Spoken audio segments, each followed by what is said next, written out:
ನಾನ್ ಹೇಳ್ತಾ ಇರೋದು ಸುಳ್ಳು ಅನ್ನೋದಾದ್ರೆ ಒಳಗ್ ಹೋಗಿ ನೋಡಿ, ನಿಮ್ಗೆ ಗೊತ್ತಾಗುತ್ತೆ. ನಿಮ್ ಅಣ್ಣ ಮುದ್ದು ಮಾಡೋದೇನು, ಊಟ ಮಾಡ್ಸೋದೇನು, ಏಳೇ ಜನ್ಮಕ್ಕೂ ನೀನೇ ನನ್ನ ಹೆಂಡತಿಯಾಗಿರ್ಬೇಕು ಅಂತ ಹೇಳೋದೇನು, ಇದೆಲ್ಲ ನನ್ ಕಣ್ಣಾರೆ ನೋಡಿದೀನಿ, ಕಿವಿಯಾರೆ ಕೇಳಿದೀನಿ. ಇಲ್ಲ, ಇದಾಗೋದಕ್ಕೆ ಸಾಧ್ಯ ಇಲ್ಲ. ನಮ್ಮ ಅಣ್ಣ ಅವ್ರ ಜೊತೆ ಆ ರೀತಿ ಇರೋದಿಲ್ಲ. ನಾನು ಇಷ್ಟೆಲ್ಲ ಹೇಳಿದ್ರು ನಿಮ್ಗೆಲ್ಲ ನಂಬಿಕೆ ಬರ್ತಾ ಇಲ್ಲ ಅಲ್ವಾ? ಒಳಗ್ ಬನ್ನಿ, ತಪ್ಪೆ ಏನು ಅನ್ನೋದು ನಿಮ್ಗೆ ಗೊತ್ತಾಗುತ್ತೆ. ಸರಿ ನಡಿ. ಓ, ಅನಿತಾ ನಿಮ್ ಜೊತೆಲೆ ಕರ್ಕೊಂಡ್ ಬಂದ್ರಾ? ಆಗ್ಲೇ ಬಂದಿದ್ರು, ಕೂತ್ಕೊ ಅಂತ ಹೇಳ್ದೆ, ಬಟ್ ಹಾಗೆ ಹೊರಟೋದ್ಲು. ಮೇಬಿ ನೀವ್ ಯಾರು ಇರ್ಲಿಲ್ವಲ್ಲ, ಅದಕ್ಕೆ ಅನ್ಕಂಫರ್ಟಬಲ್ ಫೀಲ್ ಆಗಿದ್ದಾಳೆ ಅನ್ಸುತ್ತೆ. ಪರವಾಗಿಲ್ಲ, ಕೂತಿರು, ನೀರ್ ತಗೊಂಡ್ ಬರ್ತೀನಿ. ಸ್ವಲ್ಪ ಬಾಯಿ ಮುಚ್ಕೊಂಡು ಇರ್ತೀಯಾ? ಪಲ್ಲವಿ, ಹೋಗಿ ನಿಮ್ಮ ಅಣ್ಣನ್ ಕರಿ. ಪಲ್ಲವಿ, ನಮ್ಮ ಯಜಮಾನ್ರನ್ನ ನಾನೇ ಕರಿತೀನಿ ಬಿಡು. ಯಜಮಾನ್ರೇ, ಯಜಮಾನ್ರೇ. ಬಂದೆ ಡಾರ್ಲಿಂಗ್. ಸಾರಿ, ಲೇಟ್ ಆಗೋಯ್ತು. ನೋಡಿನಾ, ಪಾನಿಪುರಿ ತಿನ್ಕೊಂಬರೋಣ.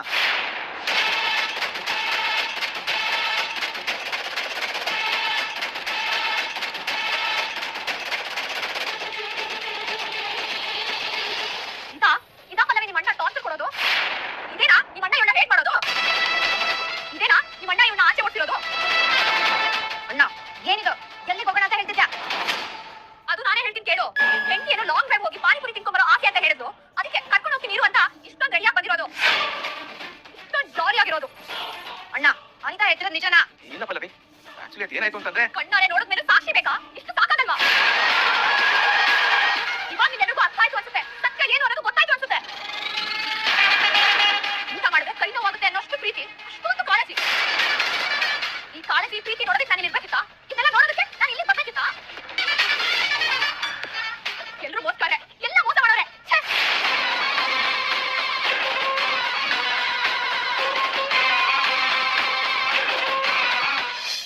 ಮಿಥುನ್, ಪಲ್ಲವಿ ಹೇಳ್ತಿರೋದು ನಿಜ ಅಲ್ವಾ? ನಮ್ಮ ಅನಿತಾ ಅಲ್ಲಿ ಹೋದಾಗ ಚಾನ್ಸಿಯರ್ ಇರಲ್ಲ ತಾನೆ? ಅಮ್ಮ, ನೀನ್ ಯಾಕೆ ಅನುಮಾನ ಪಡ್ತಿದ್ಯಾ? ಅನುಮಾನ ಅಲ್ಲ ಕಣೋ, ಎಲ್ಲಿ ಏನಾಗ್ಬಿಡುತ್ತೋ ಅನ್ನೋ ಆತಂಕ. ಒಂದ್ ವೇಳೆ ನಮ್ಮ ಅನಿತಾ ಅಲ್ಲಿ ಹೋದಾಗ ಚಾನ್ಸಿಯರ್ ಇದ್ಬಿಟ್ರೇನೋ ಭಯ ಕಣೋ.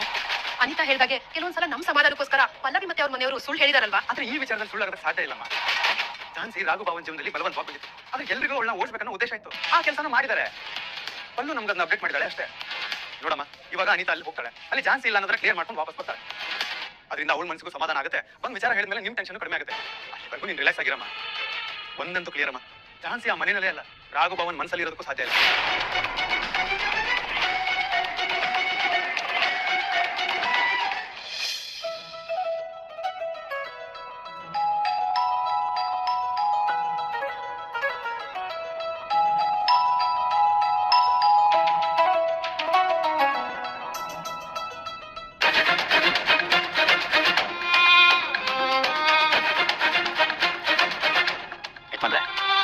ಪದೇ ಪದೇ ಮದುವೆ ವಿಡಿಯೋ ನೋಡಿ ಅಳೋದು ಯಾಕೆ ಅಂತ. ತಬ್ಲಾ, ಜಾನ್ಸಿ ಮೇಡಮ್ ಅವ್ರು ಮದುವೆ ಮಾಡ್ಕೊಂಡಾದ್ಮೇಲೆ ಈ ಮನೆ ಬಿಟ್ಟು ಅವ್ರು ಆ ಮನೆಗೆ ಹೋಗಾರಲ್ಲ, ಆ ನೋವೇ ಯಜಮಾನ್ರನ್ ಕಾಡ್ಲಿಗತ್ತೈತಿ. ಅದಕ್ಕ ಈ ಮದ್ವೆ ವಿಡಿಯೋ ನೋಡ್ಕೊಂಡ ಕುಂತಾರ ಅಲ್ವಾ ಯಜಮಾನ್ರೆ? ಏ ಮಲ್ಲಿ, ಇದು ದುಃಖಕ್ಕೆ ಬರ್ತಾ ಇರೋ ಕಣ್ಣೀರಲ್ಲ, ಆನಂದಕ್ಕೆ ಬರ್ತಾ ಇರೋ ಕಣ್ಣೀರು. ನನ್ನ ಮೊಮ್ಮಗಳು ಮದುವೆ ಅಂದ್ರೆ ಮೈಲಿ ದೂರ ಓಡೋಗ್ತಾ ಇದ್ವಿ ಅಂತವಳು ಮದುವೆ ಮಾಡ್ಕೊಂಡಿದ್ದಾಳೆ. ಗಂಡನ ಮನೆಗೆ ಹೋಗಿ ಆ ಸಂಸಾರ ನಿಭಾಯಿಸ್ಕೊಂಡು ಸಂಸಾರ ತೂಗಿಸ್ಕೊಂಡು ಹೋಗ್ತಾ ಇದ್ದಾಳೆ. ಇದು ಎಂತ ಖುಷಿ ಅಲ್ವಾ? ಎಷ್ಟೋ ಜನ ತಾತಂದರಾದವ್ರಿಗೆ ಸೆಕೆಂಡ್ ಜನರೇಷನ್ ಬೆಳವಣಿಗೆನೇ ನೋಡೋದಕ್ಕೆ ಅವಕಾಶ ಇರಲ್ಲ. ಅಂಥದ್ರಲ್ಲಿ ನನಗೆ ಚಾನ್ಸಿ ಬೆಳವಣಿಗೆ, ಅವಳು ಮದುವೆ, ಅವಳು ಗಂಡನ ಮನೇಲಿ ಸಂತೋಷವಾಗಿರೋದು, ಇದೆಲ್ಲ ನೋಡೋ ಭಾಗ್ಯ ನಂಗೆ ಸಿಕ್ಕಿದೆ. I am blessed. ನಾನು ಭಾಗ್ಯಶಾಲಿ ಕಂಡ್ರು. ನಿಮ್ಮ ಮಾತು ನಿಜ ಮಾಡ್ರೆ. ಚಾನ್ಸಿ ಮೇಡಮ್ ಅಲ್ಲಿ ಆಗಿರೋ ಬದಲಾವಣೆ ನೋಡಿ ನಿಜವಾಗ್ಲೂ ಹೇಳ್ತಿದ್ದೀನಿ, ನನಗಂತೂ ತುಂಬಾ ಆಶ್ಚರ್ಯ ಆಗ್ತದೆ. ಈ ಆಶ್ಚರ್ಯ ಸಂತೋಷಕ್ಕೆಲ್ಲ ಕಾರಣ ಈ ಕ್ಷಣ, ಈ ತಾಳಿ ಕಟ್ಟೋ ಕ್ಷಣ. ಮತ್ತೆ ಕೆಸ್ ಮಾಡ್ರೆ ಪದೇ ಪದೇ ಈ ಮದ್ವೆ ವಿಡಿಯೋ ಅನ್ಕೊ ಕುಂದಿರ್ತೀರಿ? ಈ ಆನಂದನ, ಈ ಸಂತೋಷನ ಕಣ್ ತುಂಬ್ಕೊಳಕ್ಕೆ ನಿಮ್ಗೊಂದು ವಿಷಯ ಗೊತ್ತಾ? ಈ ಮದುವೆ, ನಾಮಕರಣ, ಗೃಹ ಪ್ರವೇಶ ಇದೆಲ್ಲ ವರ್ಷದಲ್ಲಿ ಬರುತ್ತಲ್ಲ ಹಬ್ಬ. ಗೌರಿ ಹಬ್ಬ, ಗಣೇಶನ ಹಬ್ಬ, ಯುಗಾದಿ ಹಬ್ಬ, ಆ ತರ ಬರೋದಿಲ್ಲ. ಜೀವನದಲ್ಲಿ ಒಂದಷ್ಟು ಜನರಿಗೆ ಈ ತರ ಒಂದು ಶುಭ ಸಮಾಚಾರಗಳು ಸಿಕ್ಕುತ್ತೆ. ಅದನ್ನ ಪದೇ ಪದೇ ನೋಡ್ಬೇಕು ಅನ್ನೋ ಆಸೆಯಿಂದ ವಿಡಿಯೋ ಮಾಡಿ ಇಟ್ಕೊಳ್ತಾರೆ. ಮತ್ತೆ ಮತ್ತೆ ಅದನ್ನ ನೋಡ್ಬೇಕು ಅನ್ನೋ ಆಸೆ. ಅದಕ್ಕೆ ನಾನು ಅಷ್ಟೇ, ಈ ಕ್ಷಣ, ಈ ಮಧುರವಾದ ನೆನಪು ಅದೆಲ್ಲ ಮತ್ತೆ ಮತ್ತೆ ನೋಡ್ಬೇಕು ಅನ್ನೋ ಬಯಕೆ ನನಗೂ ಇದೆ. ಅದಕ್ಕೆ ನೋಡ್ತಾ ಇರ್ತೀನಿ. ನೋಡಿ ಏನ್ ಸಂಭ್ರಮ, ಅದೇನ್ ಆನಂದ. ಆ ಮದುವೆ ಡ್ರೆಸ್ಸಲ್ಲಿ ಹೆಂಗ್ ಕಾಣಿಸ್ತಾ ಇದೆ. Super super.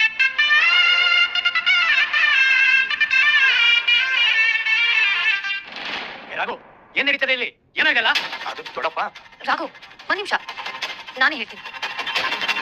ಈಗ ಏನಾಗಿದೆ ಅಂತ ಎಲ್ಲರೂ ಈ ಕೋಪ ಮಾಡ್ಕೊಂಡು ಮಾತಾಡ್ತಿದ್ದೀರಾ? ಹೆಂಡತಿ ಗಂಡನ ಹತ್ರ ಪಾನಿಪುರಿ ತಿನ್ಬೇಕಂತ ಕೇಳೋದು ತಪ್ಪಾ? ಹೆಂಡತಿ ಆಸೆ ಪಟ್ಟಿದ್ದಾಳೆ ಅನ್ನೋ ಕಾರಣಕ್ಕೆ ಇವ್ರು ನನ್ನ ಕರ್ಕೊಂಡು ಹೋಗಿ ಕೊಟ್ಟಿದ್ದೆ ತಪ್ಪಾಯ್ತಾ? ಮೇಡಮ್ ಏನ್ ಹೇಳ್ತಿದ್ದೀರಾ?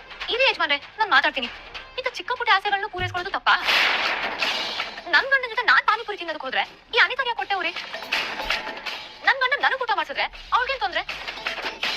ನನಗೆ ಯಾಕೋ ಇದು ಯಾವ್ದು ಇಷ್ಟ ಆಗ್ತಿಲ್ಲ ಯಜಮಾನ್ರೆ. ನಾನು ಯಾವ ಪಾನಿಪುರಿ ತಿನ್ನೋದಕ್ಕೂ ಬರಲ್ಲ, ನಾನು ಹೋಗ್ತೀನಿ. ನಿಂತ್ಕೊಳ್ಳ ಸಾಕು. ಸಮಾಧಾನ ಮಾಡಿ ಪಾನಿಪುರಿ ತಿನ್ಸಕ್ ಹೋಗ್ತಿದ್ಯಾ? ಹೌದು ಚಿಕ್ಕಮ್ಮ. ಇಲ್ಲ ಇಲ್ಲ ಇಲ್ಲ ಚಿಕ್ಕಮ್ಮ, ಇಲ್ಲಿ ನಡೆದಿದೆ ಬೇರೆ, ಅವ್ರು ಹೇಳ್ತಿರೋದೇ ಬೇರೆ. ನಿಲ್ಸ ಸಾಕು. ಅನಿತಾ ನೋಡಿ ಸುಳ್ಳ? ಇಷ್ಟೊತ್ತು ಹೇಳ್ಬಿಟ್ಟು ಹೋದ್ಲಲ್ಲ, ಅದು ಸುಳ್ಳ? ಏನನ್ನ ಇದೆಲ್ಲ? ನಮ್ಮ ಹತ್ರ ನೋಡಿದ್ರೆ ಒಳ್ಳೆ 7 ದಿನಕ್ಕೆ ಮನೆ ಬಿಟ್ಟು ಓಡಿಸೋದಕ್ಕೆ ಸಾಕು ಕೊಡ್ತೀನಿ ಅಂತ ಹೇಳಿದ್ಯಾ? ಆದ್ರೆ ಇಲ್ಲಿ ನೋಡಿದ್ರೆ ಅವ್ಳ ಜೊತೆ 7 ಜನಕ್ಕೂ ಜೊತೆ ಆಗಿರ್ತೀನಿ ಅಂತ ಹೇಳಿದ್ಯಂತೆ. ಅವಳು ಊಟ ಮಾಡ್ಸಿದ್ಯಂತೆ, ಅವಳು ಚೆನ್ನಾಗಿ ನೋಡ್ಕೊಂಡಿದ್ಯಂತೆ. ಅದೆಲ್ಲ ಸಾಲ್ದು ಅಂತ ಈಗ ಪಾನಿಪುರಿ ತಿನ್ನೋದಕ್ಕೆ ಕರ್ಕೊಂಡು ಹೋಗ್ತಿದ್ಯಾ?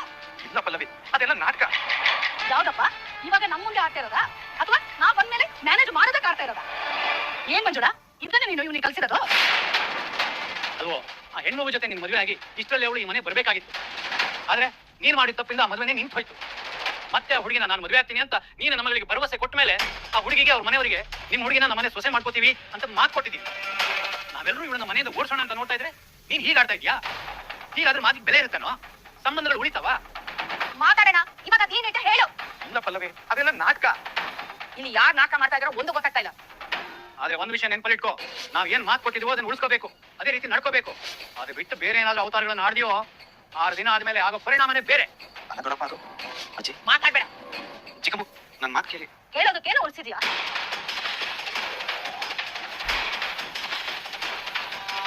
ಏನ್ ಮೇಡಮ್ ಹೀಗಾಗೋಯ್ತು? ರಾಯ್, ಆಗ್ಬೇಕಾಗಿದೆ ಆಯ್ತು, ಎಲ್ಲ ಒಳ್ಳೇದೇ ಆಯ್ತು. ಏನ್ ಒಳ್ಳೇದು ಮೇಡಮ್? ನೀವು ನೋಡಿದ್ರೆ ರಾಘು ಸರ್ ಹತ್ರ ಆಗೋ ಪ್ರಯತ್ನ ಅಂತ ಟೆಕ್ನಿಕಲ್ ಡ್ರಾಮಾ ಮಾಡ್ಬೇಕು. ಆದ್ರೆ ಅನಿತಾ ಇದನ್ನ ನೋಡ್ಬೇಕಿತ್ತ. ಅವ್ರು ಮನೆಯವ್ರ ಮುಂದೆ ಎಲ್ಲ ಕ್ಲಿಕ್ ಮಾಡ್ಬಿಟ್ರಲ್ಲ. ಈಗ ಮನೆಯವರೆಲ್ಲರೂ ನಿಮ್ಮ ಒಟ್ಟಿಗೆ ದ್ವೇಷ ಆಗಾಯ್ತಲ್ಲ.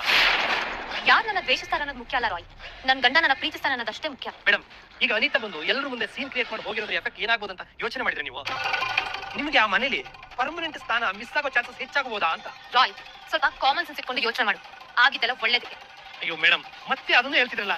ಆದ್ರೆ ಅದು ಏನ್ ಒಳ್ಳೇದಂತ ಈ ತಲೆಗೆ ಅರ್ಥನೇ ಆಗ್ತಾ ಇಲ್ಲ. ಬಿಡ್ಸ್ ಹೇಳ್ತೀನಿ ಕೇಳು. ನನ್ ಗಂಡ ರಾಘುಗೆ ನನ್ನ ಮೇಲೆ ಪ್ರೀತಿ ಇದೆ, ಇದು ಫ್ಯಾಕ್ಟ್. ನನ್ ಗಂಡನ ನನ್ನಿಂದ ದೂರ ಮಾಡೋದಕ್ಕೆ ಇಡೀ ಮನೆಯವ್ರು ಪ್ರಯತ್ನ ಪಡ್ತಿದ್ದಾರೆ. 10 ದಿನದಲ್ಲಿ ನನ್ನ ಮನೆಯಿಂದ ಆಚೆ ಹಾಕ್ಬೇಕನ್ನೋದು ಆ ಮನೆಯವ್ರ ಎಲ್ರು ಡ್ರೀಮ್. ಹೀಗಿರುವಾಗ ನಾನ್ ನಿನ್ನ ಕರ್ಸಿ ನಾಟಕ ಮಾಡಿಸಿದ್ದು ಅದನ್ನ ಅನಿತಾ ನೋಡಿದ್ರಿಂದ ಏನಾಯ್ತು ಹೇಳು?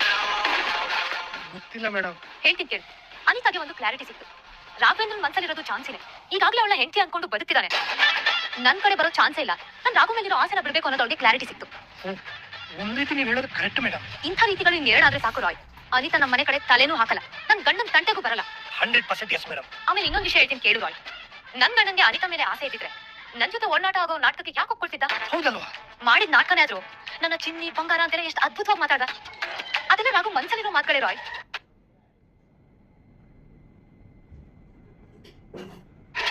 ಪಾಪ ಮನೆಯವ್ರ ಬಲವಂತಕ್ಕೆ ಅವ್ನು ಈ ರೀತಿ ಆಡ್ತಿದ್ದಾನೆ. ಅವ್ರ ಒತ್ತಾಯಕ್ಕೆ ನನ್ನ ಮನೆಯಿಂದ ಆಚೆ ಹಾಕೋ ಪ್ಲಾನ್ ಅಲ್ಲಿ ಒಂದು ಭಾಗ ಆಗಿದ್ದಾನಷ್ಟೇ. ಯಾಕೋ ಬಲವಂತಕ್ಕೆ ನನ್ ಗಂಡ ಯಾಕೆ ಸೋಲ್ಬೇಕು? ನಾನ್ ನನ್ ಗಂಡನ ಸೋಲೋದಕ್ಕೆ ಬಿಡ್ತೀನ? ಇಷ್ಟಕ್ಕೂ ಕಟ್ಕೊಂಡಿರೋಳು ನಾನು, ಬಿಟ್ಕೊಳ್ಳೋದಕ್ಕೆ ಅವ್ರು ಯಾರು? ನಾನು ಅಷ್ಟು ಸುಲಭವಾಗಿ ಬಿಟ್ಕೊಡ್ತೀನ ರಾಯ್? No, never.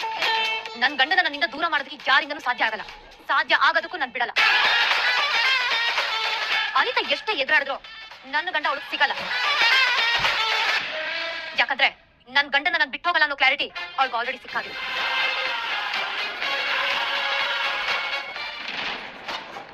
ಅನಿ ಹೋಗ್ ಬಂದ. ಅಮ್ಮ ನಿಂಗೋಸ್ಕರ ಎಷ್ಟೊಂದು ಟೆನ್ಷನ್ ಆಗಿದ್ರು. ಕರ್ಬಿಡ್ತೀನಿ. ಅಮ್ಮ ಅಮ್ಮ ಅನಿ ಬಂದ್ಲು. ಅನಿತಾ ಮುಗಿತಾ? ನಿನ್ನ ಅಮ್ಮನೆಲ್ಲ ಕ್ಲಿಯರ್ ಆಯ್ತಾ? ಈಗ ಕ್ಲಾರಿಟಿ ಸಿಕ್ತಾ? ಸಿಕ್ಕಿಲ್ಲ ಇರುತ್ತಮ್ಮ. ಇವಳು ಹೋಗಿರ್ತಾಳೆ, ನೋಡಿರ್ತಾಳೆ. ಅಲ್ಲಿ ನೋಡಿದ್ರೆ ಚಾನ್ಸ್ ಇರಲ್ಲ. ರಾಘುಭವ ಇವಳ ಪ್ರೀತಿಯಿಂದ ವೆಲ್ಕಮ್ ಮಾಡಿರ್ತಾರೆ. ಮನೆಯವ್ರು ಎಲ್ರಿಗೂ ಖುಷಿಯಾಗಿರುತ್ತೆ. ಅಂದ್ಮೇಲೆ ಕ್ಲಾರಿಟಿ ಜೊತೆಗೆ ಖುಷಿನೇ ಸಿಕ್ಕಿರುತ್ತೆ. ಜೊತೆಗೆ ಮನೆಯವ್ರು ಹೇಗೆ ಅನ್ನೋದು ಕೂಡ ಅರ್ಥ ಆಗಿರುತ್ತೆ ಅಲ್ವಾ? ನಿನ್ ಹೆಂಡತಿ ಮತ್ತು ಅವ್ರ ಮನೆಯವರು ಏನು ಅನ್ನೋದು ಅರ್ಥ ಆಯ್ತು. ಮತ್ತೆ ಅವ್ರೆಂತ ಚೀಪ್ ಜನರು ಅನ್ನೋ ಕ್ಲಾರಿಟಿ ಸಿಕ್ತು. ಸುಳ್ಳು, ಬರೀ ಸುಳ್ಳು ಭರವಸೆ ಕೊಡೋದು, ಮೋಸ ಮಾಡೋದು ಇದೇ ಆಗೋಯ್ತು. ನಂಬಿಕೆ ಅನ್ನೋ ಪದಕ್ಕೆ ಅರ್ಹರೇ ಅಲ್ಲ ಅವರು. ಈಗ ಹೇಳ್ತಿದ್ಯಾ ಅಮ್ಮ? ಆ ಪಲ್ಲವಿ ಸುಳ್ಳು ಹೇಳಿದಾಳೆ, ನಮ್ಮನ್ನೆಲ್ಲ ಯಾಕೆ ಮಾಡ್ತಿದ್ದಾಳೆ? ಆ ಚಾನ್ಸಿ ಎಲ್ಲೂ ಹೋಗೋ ಇಲ್ಲ, ರಾಘವೇಂದ್ರ ಅವಳ ಕತ್ತೆ ಆಚೆ ತಳ್ಳು ಇಲ್ಲ. ಮತ್ತೆ ಪಲ್ಲವಿ ಹೇಳಿದಲ್ಲ ಅವಳು ಸುಳ್ಳು ಹೇಳಿದಾಳೆ ಅಂತ. ಸುಳ್ಳಲ್ಲೇ ಭರವಸೆಗಳನ್ನ ಹುಟ್ಟಾಕಿ ಕನ್ಸುಗಳನ್ನ ಕಟ್ಟಿದ್ರು. ನಿನ್ ಹೆಂಡತಿ ಅವಳನ್ನ 10 ದಿನದಲ್ಲಿ ಆಚೆ ಕಳಿಸ್ತೀನಿ ಅಂತ ಹೇಳಿದ್ರು. ಆದ್ರೆ ಅಲ್ಲಿ ನೋಡ್ರೆ ರಾಘು ಜಾಸ್ತಿ ರೊಮ್ಯಾನ್ಸ್ ಮಾಡ್ಕೊಂಡು ಖುಷಿಯಾಗಿದ್ದಾರೆ. ಅದು ಸಾಲದು ಅಂತ ಒಂದ್ ಜನ್ಮ ಅಲ್ಲ, ಮುಂದಿನ 7 ಜನ್ಮಕ್ಕೂ ನಾನೇ ನಿನ್ ಗಂಡ, ನೀನೇ ನನ್ನ ಹೆಂಡತಿ ಅಂತ ಭರವಸೆ ಕೊಡೋದೇನು, ಕೇರ್ ಮಾಡೋದೇನು? ಏನ್ ಹೇಳ್ತಿದ್ಯಾ ನೀ? ನಿಜಾನೇ ಹೇಳ್ತಿದ್ದೀನಿ. ಚಾನ್ಸಿ ಜೊತೆ ರಾಘವೇಂದ್ರ ಅವ್ರನ್ನಲ್ಲೇ ಹೊಡೆಯೋದೇನ್ ಕೇಳ್ತೀಯಾ? ಊಟ ಮಾಡೋದೇನ್ ಕೇಳ್ತೀಯಾ? ಅವಳನ್ನ ಆಚೆ ಕರ್ಕೊಂಡು ಹೋಗೋದು ರೆಡಿ ಆಗೋದೇನ್ ಕೇಳ್ತೀಯಾ? ಅಲ್ಲ ಅನಿತಾ, ನೀನೇನಾದ್ರು ಕನ್ಫ್ಯೂಸ್ ಮಾಡ್ಕೊಂಡ್ಯಾ ಹೇಗೆ? ನಾನ್ ಕನ್ಫ್ಯೂಸ್ ಆಗಿಲ್ಲಮ್ಮ. ನಮ್ಮನ್ನೆಲ್ಲ ಇವ್ನ ಹೆಂಡತಿ ಕನ್ಫ್ಯೂಸ್ ಮಾಡ್ತಿದ್ದಾಳೆ. ಜಾಲಿ ಆಗಿದ್ದಾಳೆ. ಗಂಡನ ಜೊತೆ ಸತ್ತ ಆಡ್ಕೊಂಡು ಖುಷಿ ಖುಷಿಯಾಗಿರೋದನ್ನ ನಾನೇ ನನ್ನ ಕಣ್ಣಾರೆ ನೋಡಿದೀನಿ ಅಂದ್ಮೇಲೆ ಇದಕ್ಕಿಂತ ಕ್ಲಾರಿಟಿ ಇನ್ನೇನಮ್ಮ ಬೇಕು? ಅಮ್ಮ, ಇವ್ನ ಹೆಂಡತಿ ಮತ್ತು ಅವ್ರ ಮನೆಯವರೆಲ್ಲ ನಂಬಿಕೆಗೆ ಯೋಗ್ಯರಲ್ಲ, ಮೋಸಗಾರರು, ವಂಚನೆ ಮಾಡೋದಕ್ಕೆ ಕಾಯ್ತಾ ಇರೋರು. ನನಗೆ ಸಮಾಧಾನ ಮಾಡೋದಕ್ಕೆ ಇವ್ನ ಹೆಂಡತಿ ಸುಳ್ಳು ಹೇಳಿದಾಳೆ, ಆಮೇಲೆ ನಡೀತಾ ಇರೋದು ಬೇರೆ. ಇಲ್ಲ ನೀ ನಂಗೆ ಯಾಕೋ ಅಂದ್ರೆ ನಿನ್ ಹೆಂಡತಿ ಹೇಳಿದೆ ಸತ್ಯ ಅಂತ ವಾದ ಮಾಡಕ್ ಹೋಗ್ತಿದ್ಯಾ? ನನಗೆ ಅನ್ಸ್ತಿದ್ಯಾ? ಅದು ಹಾಗಲ್ಲ ನೀ ಪಲ್ಲವಿ ಹೇಳಿ. ನಿನಗೆ ಏನಾದ್ರು ಡೌಟ್ ಇದ್ರೆ ನಿನ್ ಹೆಂಡತಿ ಫೋನ್ ಮಾಡಿ ವಿಚಾರಿಸ್ಕೋ. ಅವಾಗ ಅವ್ಳು ಎಂತ ಡ್ರಾಮಾ ಕಂಪನಿ ಅನ್ನೋದು ನಿಮ್ಗೆ ಚೆನ್ನಾಗಿ ಗೊತ್ತಾಗುತ್ತೆ.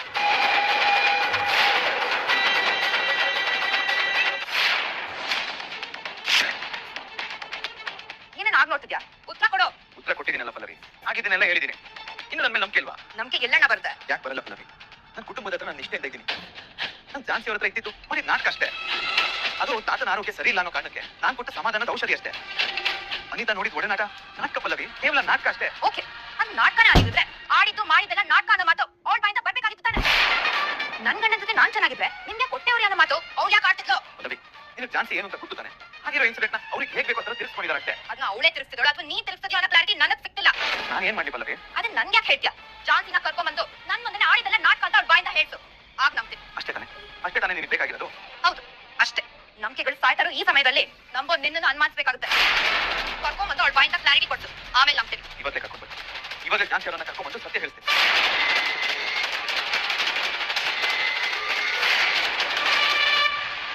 ಮೇಡಮ್, ನಿಮ್ಗೆ ಸ್ವಲ್ಪ ಕಾಮನ್ ಸೆನ್ಸ್ ಅನ್ನೋದಿಲ್ಲ. ಯಾವಾಗ ಬೆಂಕಿ ಹಚ್ಚೋ ಕೆಲಸನೇ ಮಾಡ್ತಿರಲ್ಲ, ನಿಮ್ಗೆ ಏನು ಅನ್ಸಲ್ವಾ? ಯಜಮಾನ್ರೆ, ನನಗೆ ಸರಿಯಾಗಿ ಲೈಟ್ ಇಂದ ಗ್ಯಾಸ್ ಸ್ಟವ್ ಹಚ್ಚೋಕೆ ಬರಲ್ಲ. ನೀನ್ ಬೆಂಕಿ ಎಲ್ಲಿಂದ ಹಚ್ಚಲಿ? ಮೇಡಮ್, ನಾನು ಹೇಳಿದ್ದು ಸಂಬಂಧಗಳ ಮಧ್ಯೆ ತಂದಿರ್ತೀರಲ್ಲ ಅದ್ರ ಬಗ್ಗೆ.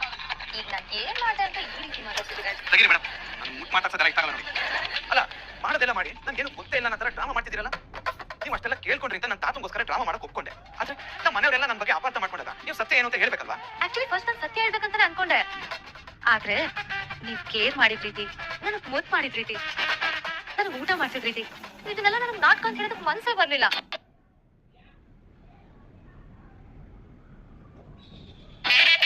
ಅಟ್ಲೀಸ್ಟ್ ಸ್ವಲ್ಪ ಹೊತ್ತಾದ್ರೂ ಅದೆಲ್ಲ ನಿಜಾನು ಫೀಲಿಂಗ್ ಅಲ್ಲಿ ಇರ್ಬೇಕಂದ್ರೆ ಅದೇ ಗುಮ್ನಲ್ಲಿ ಇರ್ಬೇಕು ತಾನೆ. ಅವಾಗ್ಲೇ ಅಲ್ವಾ ನಾವಿಬ್ರು ರೊಮ್ಯಾಂಟಿಕ್ ಆಗಿದ್ದಕ್ಕೂ ನೀನ್ ನನ್ನ ಕೇರ್ ಮಾಡಿದಕ್ಕೂ ಒಂದ್ ಅರ್ಥ. ಅದೆಲ್ಲ ನಾಟಕ ತಾನೆ, ಅದರಿಂದ ಏನಾಗುತ್ತೆ? ನಮ್ಮ ಮನೆಯವರೆಲ್ಲ ನಮ್ಮ ಬಗ್ಗೆ ಏನ್ ತಿಳ್ಕೊಂತಾರೆ ಅಂತ ಸ್ವಲ್ಪ ಯೋಚನೆ ಮಾಡ್ಬೇಕಲ್ವಾ ಮೇಡಮ್? ನಾವಿಬ್ರು ಗಂಡ ಹೆಂಡತಿ ಅಂದ್ಮೇಲೆ ಯಾರ್ಯಾಕೆ ಏನೋ ತಿಳ್ಕೊಬೇಕು? ಹಾಗಾದ್ರೆ ನಿಮ್ ಮಾತು ಕೇಳಿ ನಿಮಗೆ ಹೆಲ್ಪ್ ಆಗ್ಲಿ ಅಂತ ನಾನು ನಾಟಕ ಮಾಡಿದೆ ತಪ್ಪ? ಮೇಡಮ್, ನಾನು ನಿಮಗೆ ಬೈತಾ ಇರೋದು ಒಳ್ಳೆ ಕತೆ ಕೇಳ್ದಂಗೆ ಕೇಳ್ತಿದ್ದೀರಲ್ಲ, ನಿಮಗೆ ಏನು ಅನ್ನಿಸ್ತಾ ಇಲ್ವಾ? ಮನುಷ್ಯಗೆ ಒಂದ್ ಸ್ವಲ್ಪ ಜ್ಞಾನ ಇರಬೇಕು. ಮೇಡಮ್, ನಾನು ನಿಮಗೆ ಬೈತಿರೋದು ನಿಮ್ಗೆ ಕೇಳಿಸ್ತಿಲ್ವಾ? ಹಾರಾಗು ಪ್ಲೀಸ್, ನನ್ನ ಹಾಗೆ ಬೈತಿರು. ಯಾರ ಮೇಲೆ ಪ್ರೀತಿ ಜಾಸ್ತಿ ಇರುತ್ತೋ ಅವ್ರ ಮೇಲೆ ಕೋಪ ಜಾಸ್ತಿ ಬರೋದಂತ. ಮೇಡಮ್, ನನ್ ಕೋಪ ಬರ್ಸ್ಬೇಡಿ. ಇನ್ನೂ ಕೋಪ ಮಾಡ್ಕೊರಾಗು. ನೀನ್ ನನಗ್ ಬೈಬೇಕಾದ್ರೆ ಎಷ್ಟು ಕ್ಯೂಟ್ ಆಗಿ ಕಾಣಿಸ್ತಾ ಗೊತ್ತಾ? ಕೈಯಲ್ಲಿ ಆಕ್ಷನ್ ಮಾಡ್ತಾ ನೀನ್ ಕೋಪದಲ್ಲಿ ಬೈತಿರ್ತೀಯ ನೋಡು, ಆಗ ನೀನ್ ಉಬ್ಬು ಮೇಲೋಗುತ್ತೆ. ಆಗ ನಿನ್ ಕಣ್ಣು ಬೆಳ್ಳಿ ಕಾಣ್ತಾರಷ್ಟು ಬ್ರೈಟ್ ಆಗಿರುತ್ತೆ ಗೊತ್ತಾ? ನೀನ್ ಕೋಪ ಮಾಡ್ಕೊಂಡಾಗ ಆಂಗ್ರಿ ಹೆಂಗ್ ನಂತರ ಹ್ಯಾಂಡ್ಸಮ್ ಕಾಣುತ್ತೆ. ನನ್ನ ಬಾಡಿ ಲ್ಯಾಂಗ್ವೇಜ್ ಬಗ್ಗೆ ಕಮೆಂಟ್ ಮಾಡೋದೇನು ಬೇಕಾಗಿಲ್ಲ. ನೀವು ಮಾತಾಡಿದಾಗ ಕತ್ತು ಹೇಗೆ ಅಳ್ಳಾಡುತ್ತೆ, ಕಣ್ಣು ಎಷ್ಟು ದೊಡ್ಡದಾಗುತ್ತೆ ಅಂತ ಗೊತ್ತಾಗುತ್ತೆ. ಅಷ್ಟೇ ಅಲ್ಲ, ನೀವು ಮಾತಾಡೋ ಫೋರ್ಸ್ಗೆ ನರನಾಡಿಗಳೆಲ್ಲ ಎದ್ದು ಕಾಣ್ತಿರುತ್ತೆ. ನೀನು ಒಳ್ಳೆ ಪೇಷಂಟ್ ರೀತಿ ಬಾಡಿನ ಸ್ಟ್ರೆಚ್ ಮಾಡ್ಕೊಂಡು ನಿಂತಿರ್ತೀಯ, ಅದ್ರ ಬಗ್ಗೆ ನಾನು ಯಾವತ್ತಾದ್ರೂ ಹೇಳಿದೀನಾ? ನೀವು ಒಳ್ಳೆ ಮಿಲಿಟರಿ ಆಫೀಸರ್ ತರ ಸ್ಟ್ರಿಕ್ಟ್ ಆಗಿ ನಿಂತಿರ್ತೀರಾ. ವಾವ್, ಪರವಾಗಿಲ್ವೇ? ನಮ್ಮ ಯಜಮಾನ್ರು ನನ್ನ ಬಗ್ಗೆ ಇಷ್ಟೆಲ್ಲ ಅಬ್ಸರ್ವ್ ಮಾಡಿರ್ತಾರೆ ಅಂತ ನನಗೆ ಗೊತ್ತೇ ಇರಲಿಲ್ಲ. ಬೇರೆ ಇನ್ನೇನು ಅಬ್ಸರ್ವ್ ಮಾಡಿದ್ದೀರಾ ಯಜಮಾನ್ರೆ? ನೋಡಿ ಮೇಡಮ್, ಸುಮ್ಮನೆ ಟಾಪಿಕ್ ಡೈವರ್ಟ್ ಮಾಡಿ. ನಮ್ಮ ಮನೆಯವ್ರ ಮುಂದೆ ನನ್ನ ಗಂಡ ನಾವು ಹೇಗೆ ಬೇಕಾದ್ರೂ ಇರ್ತೀವಿ ಅಂತ ಹೇಳಿ ದೊಡ್ಡ ತಪ್ಪು ಮಾಡಿದ್ದೀರಾ. ಅದನ್ನ ನೀವೇ ಸರಿ ಮಾಡ್ಬೇಕು. ಈಗ ನಾನು ಏನ್ ಮಾಡ್ಬೇಕಾಗು? ಪಲ್ಲವಿ ಹತ್ರ ಬಂದು ಅದೆಲ್ಲ ನಾಟಕ, ಆ ನಾಟಕ ಆಡೋದಕ್ಕೆ ನಾನೇ ರಾಘು ರಿಕ್ವೆಸ್ಟ್ ಮಾಡ್ಕೊಂಡಿದ್ದೆ ಅಂತ ಬಂದು ಹೇಳ್ಬೇಕು. ಹೇಳಬೇಕಾ ರಾಘು? ಖಂಡಿತ ಹೇಳಲೇಬೇಕು. ಆಯ್ತು, ಹೇಳ್ತೀನಿ. ಅದು ಒಂದ್ ಕಂಡೀಷನ್. ಏನು? ನಾನ್ ಬಂದು ಸತ್ಯ ಹೇಳ್ಬೇಕಂದ್ರೆ ನೀನ್ ನಂಗೊಂದು ಮುದ್ದು ಕೊಡ್ಬೇಕು. ಏನ್ ತಮಾಷೆ ಮಾಡ್ತಿದ್ದೀರಾ ಮೇಡಮ್? ನನ್ನಿಂದ ಅದೆಲ್ಲ ಆಗಲ್ಲ. ಹಾಗಿದ್ರೆ ನನ್ನಿಂದನೂ ಸತ್ಯ ಹೇಳಕ್ ಆಗಲ್ಲ. ಏನ್ ಹೆದರ್ಸ್ತಾ ಇದ್ದೀರಾ? ಇಲ್ಲ, ಪ್ರೀತಿಯಿಂದ ರಿಕ್ವೆಸ್ಟ್ ಮಾಡ್ತಿದ್ದೀನಿ. ನೋಡಿ ಮೇಡಮ್, ನೀವು ಪ್ರೀತಿಯಿಂದ ರಿಕ್ವೆಸ್ಟ್ ಮಾಡಿದ್ರು ಅಷ್ಟೇ, ಆರ್ಡರ್ ಮಾಡಿದ್ರು ಅಷ್ಟೇ, ನನ್ನ ಕೈಲಾಗಲ್ಲ. ಹೌದಾ? ನಾನು ಹೇಳಲ್ಲ. ಹೇಳಿಲ್ಲ ಅಂದ್ರೆ ಬೇಡ, ಹಾಗಾದ್ರೆ ನೀವು ಹೇಳ್ದಂಗೆಲ್ಲ ಕೇಳಕ್ಕಾಗಲ್ಲ. ನೋಡಿ, ಒಂದು ನೆನಪಲ್ಲಿ ಇಟ್ಕೊಳ್ಳಿ, ಅದು ಎಂತದೇ ಪರಿಸ್ಥಿತಿ ಬರಲಿ, ನಾನಂತೂ ನಿಮಗೆ ಮುತ್ತು ಕೊಡಲ್ಲ. ಮಾತಾಡಿ ಕರ್ಕೊಂಡ್ ಬಂದೆ ಹೊರತು ಮಾತಾಡಿ ಸುಮ್ನೆ ಬಾ ಅಂತ ಹೇಳಿಲ್ಲ. ಸುಮ್ನೆ ಬಂದಿದ್ಯಾ ಅಂದ್ಮೇಲೆ ನಿಜವಾಗ್ಲೂ ನಿನಗೆ ಜಾನ್ಸಿ ಮೇಲೆ ಪ್ರೀತಿ ಇದೆ. ನಿನ್